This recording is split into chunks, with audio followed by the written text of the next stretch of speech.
आज हम पढ़ेंगे तात्क्षणिक वेग और तात्क्षणिक चाल। ठीक, इसके पहले हमने पढ़ा अवकलन तथा समाकलन। तात्क्षणिक वेग निकालने के लिए हमें अवकलन आना बहुत आवश्यक है।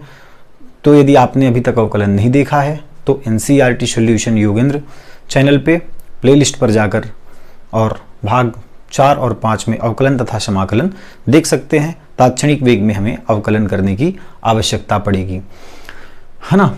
तो हम बात करते हैं तात्क्षणिक वेग की। तो तात्क्षणिक वेग है क्या?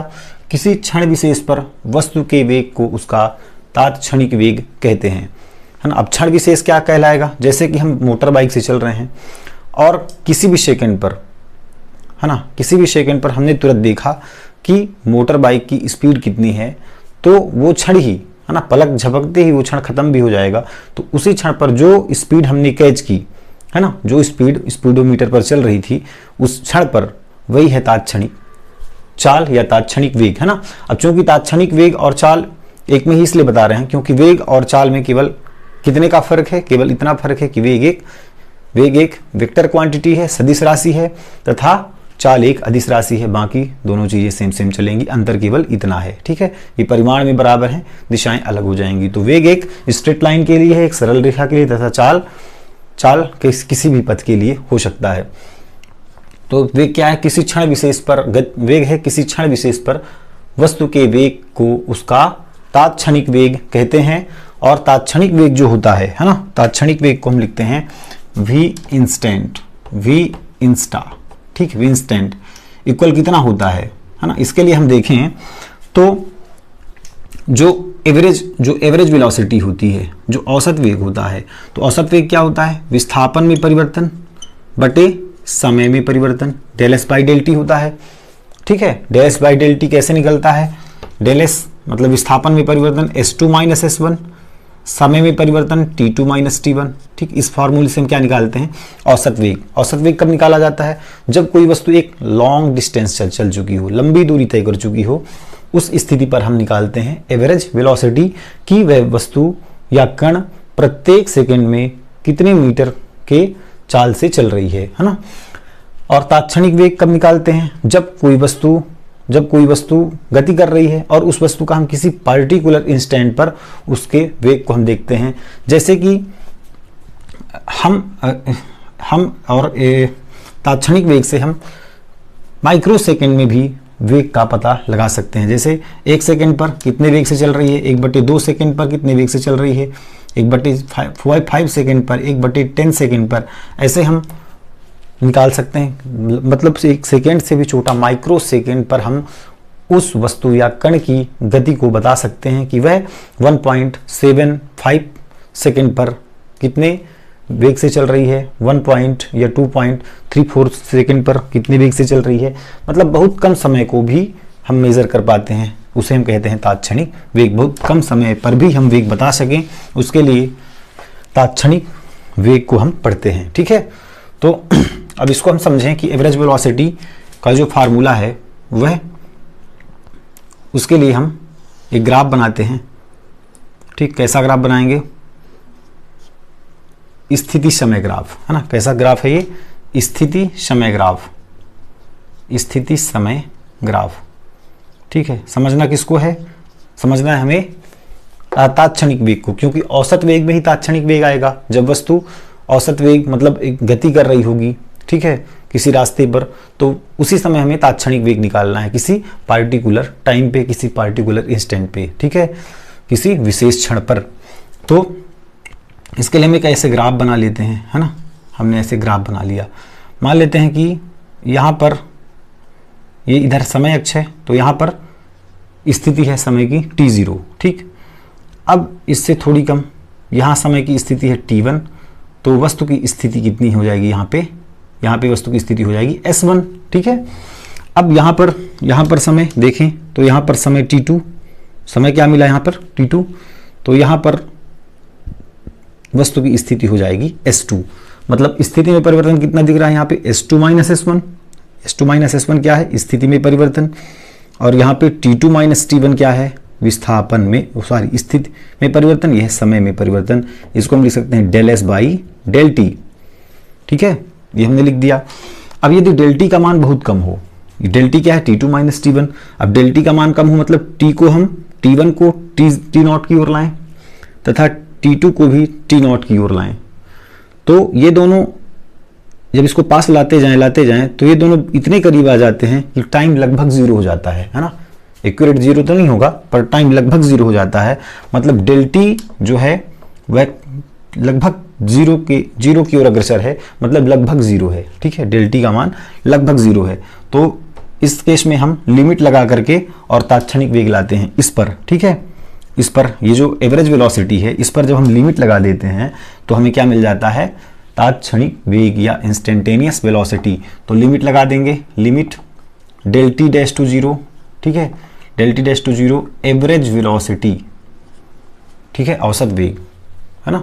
वी इंस्टा मतलब तात्क्षणिक वेग बराबर क्या होगा, limit del T dash to zero औसत वेग। तो चलो रखो limit del T dash to zero, औसत वेग कितना है, del S by del T, del S by del T.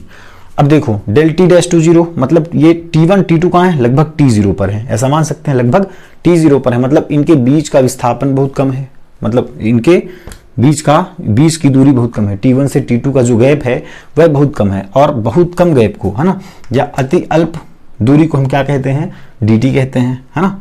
तो लिमिट जब हम del to dash to zero लगा दिए मतलब T1 T2 के बीच की जो दूरी है वह लगभग जीरो है, समयांतराल बहुत कम है, लगभग शून्य के बराबर है। तो ये डेल जो है डी में बदल जाता है, तो ds बाई डी टी बन जाएगा, है ना। Del T dash to zero तो डेल टी बन जाएगा dt, और जब अल्प दूरी है, अल्प समय है तो विस्थापन भी अल्प होगा, तो dt बाई ds, है ना। dt बाई ds क्या है, स्थिति, है ना, इसको क्या कहते हैं, ये हो गया v इंस्टा, है ना। ये क्या है, समय के सापेक्ष स्थिति में परिवर्तन, है ना, इसको लिख सकते हैं समय के सापेक्ष स्थिति में परिवर्तन। ये है तात्क्षणिक वेग, ये है फार्मूला, और इस फार्मूले से हम तात्क्षणिक वेग निकालते हैं और औसत वेग निकालते हैं हम इस फार्मूले से। ठीक है, औसत वेग निकालते हैं इस फार्मूले से। ठीक, ये है, लिख लेते हैं हिंदी में, ये औसत वेग, ठीक, और ये है तात्क्षणिक वेग, तात्क्षणिक वेग। ठीक, अब स्पीड तो यही होगा, बात समझ रहे हो। स्पीड क्या है, एक स्केलर क्वांटिटी है ना, एक अदिश राशि है, और अदिश राशि है इसलिए दोनों के परिमाण बराबर होंगे, केवल दिशाएं विपरीत होंगी। तो चाहे आप औसत वेग निकालो चाहे औसत चाल निकालो, फर्क सिर्फ किसका होगा, फर्क सिर्फ होगा वेक्टर का। ठीक है, हाँ, तो इसको आप स्क्रीनशॉट ले लें। ठीक, इसके आगे देखते हैं हम, इसके आगे अब क्या देखें अब देखें कि जो ग्राफ बनता है ना, ग्राफ बनता है किसका, एस और टी का, विस्थापन और समय का जो ग्राफ बनेगा, विस्थापन समय ग्राफ, ये हो गया टी, ये हो गया एस, है ना। अब यहां पर हम कोई समीकरण ले लेते हैं, एस इक्वल टी स्क्वायर, हमने एक इक्वेशन ले लिया, और यहां पर हम क्रमशः टी के मान रखते जाएंगे तो हमें एस का मान मिलता जाएगा। तो टी का मान रखें, यहाँ पर ये हमने टी के मान रखना शुरू किया तो एस का मान हमें मिलता जाएगा। टी का मान हम 0 रखें तो एस की वैल्यू 0, ठीक है, टी 0 होने पर एस 0। टी 1 रखें तो टी 1 रखने पर एस की वैल्यू 1 स्क्वायर मीन्स 1। टी 2 रखें तो एस की वैल्यू 2 2 जा 4। एस 3 रखें, सॉरी टी 3 रखें तो 3 3 जा 9। ठीक है, ये वैल्यूज हमें मिलती है। मतलब हम देखें कि जब समय 0 है तो स्थिति भी 0 है, जब समय 1 है तो वस्तु 1 मीटर चल चुकी, जब समय 2 सेकंड है तो वस्तु 4 मीटर चल चुकी, जब समय 3 सेकंड है तो वस्तु 9 मीटर चल चुकी। मतलब प्रति सेकंड वस्तु के वेग में वृद्धि हो रही है ना। यहाँ पर वृद्धि कितनी है, यहाँ पर है 1 मीटर की वृद्धि, यहाँ सीधे सीधे 1 से 4 मतलब 3 मीटर की वृद्धि हो गई, यहाँ हो गई 5 मीटर की वृद्धि। मतलब प्रति सेकंड वेग में परिवर्तन हो रहा है। और वेग में परिवर्तन कैसा, वेग में वृद्धि हो रही है ना। हम देख पा रहे हैं कि हमने एक इक्वेशन लिया और उस पर हम निमान रखना शुरू किए टी के, तो हमें दिख रहा है कि जो वस्तु की स्थिति है वह लगातार बदल रही है और लगातार उसके वेग में परिवर्तन हो रहा है या वेग में वृद्धि हो रही है। तो यहाँ पर हम इसका ग्राफ बनाएं तो t बराबर 0 यही, और s बराबर 0 भी यही, है ना, दोनों यहीं पर हैं।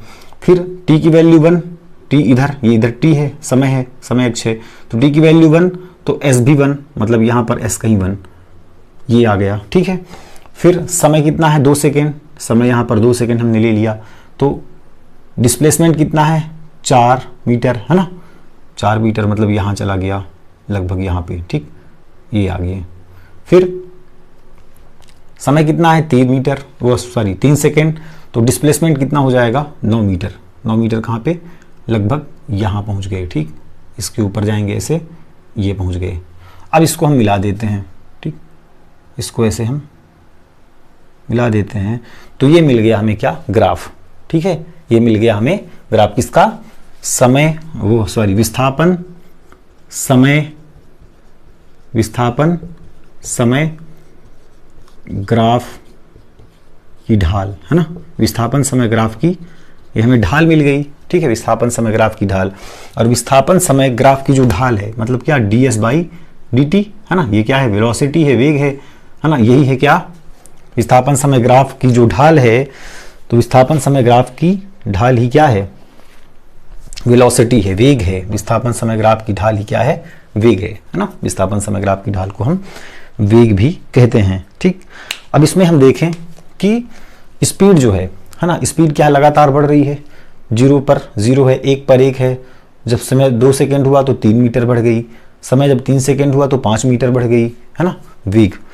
तो हम देख रहे हैं कि स्पीड क्या है, स्पीड नियत नहीं है ना, चाल जो है या वेग जो है वह नियत नहीं है ना। तो ऐसे कंडीशन में हम क्या करते हैं, ऐसे कंडीशन में हम निकालते हैं v इंस्टेंटेनियस या तात्क्षणिक वेग, ठीक है, ऐसे कंडीशन में हम निकालते हैं तात्क्षणिक वेग। अब यहाँ पे हम देखें तो यहाँ पे यदि हम टेंजेंट बनाएं, ठीक, यहाँ पर इस स्लोप पर हम यदि ऐसे टेंजेंट बनाना चाहें तो ये बना टेंजेंट थीटा, ठीक। फिर इस स्लोप पर बनाना चाहें तो ये बन गया थीटा, फिर इस स्लोप पर बनाना चाहें यहाँ पर टेंजेंट तो ये बना थीटा। तो हम देख रहे हैं कि जैसे जैसे थीटा का मान बढ़ रहा है ना, जैसे जैसे थीटा का मान बढ़ रहा है वैसे वैसे स्लोप भी बढ़ रहा है, इसकी ढाल बढ़ती जा रही है ना, थीटा का मान बढ़ेगा तो ढाल बढ़ जाएगी, थीटा का मान यहाँ पे कम था, ढाल कम था, थीटा का मान थोड़ा बढ़ा, ढाल थोड़ा और बढ़ा, थीटा का मान और बढ़ा तो ढाल थोड़ा और बढ़ गया। तो जैसे जैसे थीटा का मान बढ़ता जाएगा वैसे वैसे स्लोप बढ़ता जाएगा, ठीक है। अब हमने निकाला क्या था, हम देख रहे हैं कि समय बढ़ने पर, समय जैसे जैसे 1 सेकंड बढ़ रही है तो वस्तु का वेग लगातार और अधिक बढ़ता जा रहा है, लगभग 1 मीटर, फिर 3 मीटर, फिर सीधे 5 मीटर बढ़ा, तो ऐसे वेग बढ़ता ही जाएगा। तो कहने का मतलब जब थीटा बढ़ता है, जब थीटा बढ़ा तो टेन थीटा बढ़ा, टेन थीटा बढ़ने से स्लोप बढ़ा, और स्लोप के बढ़ने से वेग भी बढ़ेगा, है ना। स्लोप जैसे जैसे बढ़ता जाएगा, जैसे जैसे इधर बढ़ते जाएंगे, है ना, फिर इधर हम ले लेंगे 4, है ना, 4 लेने पे क्या आ जाएगा 16, है ना, 4 लेने पे 16 आ जाएगा, तो 4 यहाँ 16, फिर कहीं और यहाँ, तो फिर यहाँ से हम स्लोप बनाएंगे, टेंजेंट बनाएंगे तो थीटा का मान और अधिक मिलेगा, है ना। तो जैसे जैसे हम देख रहे हैं, और थीटा जो होता है, जो टेन थीटा होता है, टेन थीटा के साथ बढ़ता है ना, यदि थीटा का मान अधिक है, यदि थीटा का मान अधिक है तो टेन थीटा का मान भी अधिक होगा, ठीक है, थीटा के बढ़ने से टेन थीटा का मान बढ़ता है। तो हम देखें कि फिर हम 5 लें, ठीक, तो आ जाएगा 25। तो ऐसे जैसे जैसे हम ऊपर जाते जाएंगे वैसे वैसे वस्तु का वेग लगातार बढ़ता ही जा रहा है, वेग में परिवर्तन कैसा है, वेग में वृद्धि हो रही है ना। तो ये है क्या, विस्थापन समय ग्राफ, ठीक। चलिए आइए कुछ से न्यूमेरिकल हल करें, है ना, कुछ सवाल ले लेते हैं इसके। तो ये चीज़ आपने नोट कर लिया होगा। अब देखें, एक ही सवाल, 1-2 सवाल इससे लगाएंगे ज़्यादा से ज़्यादा, है ना। कोई हम समीकरण ले लेते हैं, जैसे हमने समीकरण ले लिया s = 2t² + 3t + 2, है ना, ये एक समीकरण है। इसमें हमें बताना है t = 0 पर और t = 4 पर क्या, वेग, है ना, इस पर वेग बताना है। t = 0 पर और t = 4 पर वेग बताइए, तथा t = 0 से t = 4 पर, 4 तक, है ना, 4 तक औसत वेग ज्ञात कीजिए, औसत वेग बताइए, है ना। तो औसत वेग क्या है? औसत वेग जब कण कुछ दूरी तय कर चुकी हो, है ना। और ये क्या लिखा, t बराबर 0 पर वेग बताइए, t बराबर 4 पर वेग बताइए। तो t बराबर 0 पर मतलब किसी पार्टिकुलर टाइम पे पूछ रहा है, t बराबर 0 पर विशेष क्षण पर पूछ रहा है, मतलब ये कैसा है, तात्क्षणिक वेग है। और t बराबर 4 पर मतलब किसी पार्टिकुलर टाइम पे पूछ रहा है, मतलब तात्क्षणिक वेग है ना। तो तात्क्षणिक वेग, चलो वेग निकालते हैं। तो वेग कैसे निकालेंगे बताओ? वेग कब निकलेगा? जब स्थिति का समय के सापेक्ष अवकलन कर देंगे, है ना। तो स्थिति का समय के सापेक्ष अवकलन कर दो, D by D T, S का हम कर दिए कि टी के सापेक्ष अवकलन। तो चलो इसका मान रख दो डी बाई डी टी। अवकलन तो आपने सीख ही चुका होगा, 2t square plus 3t plus 2, ठीक है। अवकलन आपने सीख चुका होगा, x की पावर n की फॉर्म पे है ये। तो इसका ये क्या होगा, कांस्टेंट 2 बाहर हो जाएगा, है ना। और फिर ये क्या आ जाएगा, ये 2 इधर आ जाएगा, है ना। x की पावर n मीन्स n, और इसके साथ किसमें मल्टीपल फॉर्म पे आएगा, t की पावर n माइनस 1 मतलब 2 माइनस 1 प्लस 3 इंटू टी, है ना। तो d by D T T plus d by D T 2, है ना। ये d बाई डी टी सबके साथ आ जाएगा। तो 2 दूना 4, t की पावर 2 में से 1 गया तो 1 लिखेंगे नहीं, plus 3 d by D T T, है ना। t का t के सापेक्ष, x का x के सापेक्ष क्या था 1, तो t का t के सापेक्ष अवकलन 1, प्लस कांस्टेंट है तो 0, मतलब कितना आ गया 4t प्लस 3। ये क्या आ गया, वेग, है ना। ये आ गया वेग। तो अब हमें बताना है t बराबर 0 पर वेग, मतलब t बराबर 0 पर एक कैसा वेग है, तात्क्षणिक वेग। तो लिखेंगे t बराबर 0 पर वेग मतलब v इंस्टा, है ना। t बराबर 0 पर v इंस्टा, v इंस्टेंटेनियस कितना हो जाएगा t बराबर 0 पर, ये 0 हो गया, 4 इंटू 0 प्लस 3 मतलब 3, है ना। t बराबर 0 पर तात्क्षणिक वेग कितना है, 3 मीटर प्रति सेकेंड, वेग को मीटर प्रति सेकेंड से। और t बराबर 4 पर, t बराबर 4 पर v इंस्टा कितना हो जाएगा, 4 गुणे t का मान 4 धन 3, 4 चौके 16, 19 मीटर प्रति सेकेंड, है ना। 4 चौके 16 3, 19 मीटर प्रति सेकेंड। ये t बराबर 0 पर, t बराबर 4 पर। अब देखें t बराबर 0 से t बराबर 4 तक औसत वेग बताइए, है ना। तो औसत वेग बताने के लिए क्या करेंगे, औसत वेग यहां से निकालेंगे, ठीक है, स्थिति से निकालेंगे। तो t बराबर 0 पर, t बराबर 0 पर स्थिति देखेंगे, है ना। क्योंकि औसत वेग क्या है, स्थिति में परिवर्तन बटे समय में परिवर्तन। तो स्थिति S1, है ना, स्थिति S1, इसको पहले S1 नाम देंगे। 2 स्थितियां बनेंगी S1 और S2। तो t बराबर 0 पर S1, t बराबर 0 रख दो, तो ये 0 और ये आ जाएगा 2, ठीक है। S2 पर कितना हो जाएगा, सॉरी S2, है ना। हाँ, t बराबर 4 पर, t बराबर 4 रखें तो 4 चौके 16, 16 दूना 32 धन 4 रखें तो 4 तियां 12 धन 2, 32 10 42 43 44 45 46, ठीक है। कितना आया, 46, है ना। 32 33 34 34 10 44 2 46। और समय क्या है, t1 इक्वल, t1 है 0 और t2 है कितना, t2 है 4। तो मान रख दो किसका, औसत वेग का। औसत वेग मीन्स एवरेज वेलोसिटी इक्वल कितना, del S by del T, मतलब S2 minus S1 by T2 minus T1।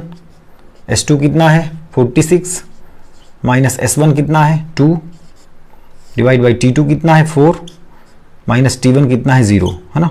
इसको हल करो, 46 में 2 गया तो 44/4, 44/4 मीन्स 11 मीटर प्रति सेकेंड, है ना।